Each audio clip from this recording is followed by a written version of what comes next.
More than 5,000 years ago, the greatest dream of antiquity lay on a knife's edge. King Narmer, the unifier, was dead. He left behind a kingdom that was united in name, but divided in spirit. The dust of the Unification Wars had barely settled, and the shadow of civil war loomed over the Nile. Who would hold the two lands together? Who would dare to sit on a throne still stained with the blood of conquest? The answer was a man whose name was a promise of war, Hor-Aha. The Fighting Falcon. Hor-Aha did not just inherit a kingdom, he inherited a responsibility that would crush a lesser man. As the second king of the First Dynasty, he was the first to be born into a united Egypt. His coronation was a declaration to the gods and the rebels alike: the union was not a fluke. He was the first pharaoh to truly wear the skent, the double crown, not as a trophy of war, but as a birthright. He saw himself as the living Horus, the divine protector who would ensure that the Red Land and the White Land would never bleed separately again. But peace is a fragile thing. In the north, the Delta chieftains saw the death of Narmer as an opportunity. They rose in defiance, seeking to tear the kingdom apart. Hor-Aha did not hesitate. He led his legions into the treacherous marshes of the north. This was not a war of conquest, it was a war of survival for the Egyptian identity. Ancient inscriptions tell of his striking of the north, a campaign so decisive that it silenced the whispers of rebellion for generations. The falcon had shown his talons. Aha knew that a king cannot rule from a battlefield alone. To govern a unified nation, he needed a heart. He looked at the border between Upper and Lower Egypt and chose a strategic site to build a city that would change history: Nebhej, the White Walls. We know it today as Memphis. By establishing this capital, Aha created a central nerve system for the empire. It was a masterpiece of urban planning and military strategy.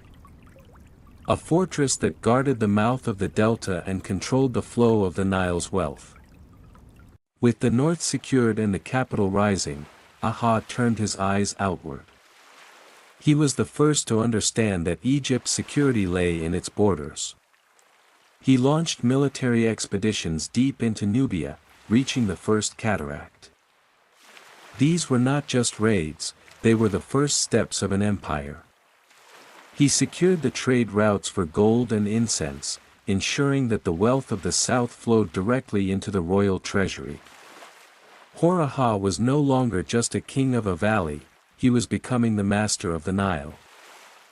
Religion was the glue that bound the people to the throne. Hor-Aha formalized the cult of the pharaoh. He spent heavily on the temples of Abydos, the sacred burial ground of his ancestors.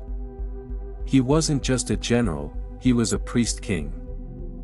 Under his reign, we see the first clear evidence of complex religious rituals that would define Egypt for 3 millennia.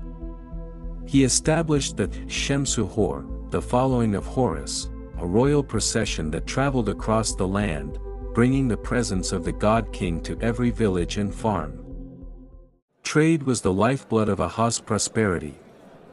Archaeological finds show that during his reign, Egypt's reach extended far beyond its borders. Potsherds and seals bearing his name have been found in the Levant, in modern-day Israel and Lebanon. He traded for the legendary cedar wood needed for his grand construction projects and the copper for his army's weapons. Under Hor-Aha, Egypt was becoming the first global superpower, a beacon of civilization in a world of tribalism. For the common Egyptian, the reign of the Fighting Falcon was a time of unprecedented growth. The Nile flooded predictably, and the granaries were full. This stability allowed for the evolution of the Egyptian script. We see the first sophisticated use of hieroglyphs to record taxes, laws, and the deeds of the king. The administration of the two lands became a well-oiled machine. This was the true legacy of Aha. He transformed a collection of conquered territories into a functioning, breathing state. Every legend has an end, and for Hor-Aha, it was as dramatic as his life. Ancient records, including the writings of Manetho, whisper of a strange and violent fate.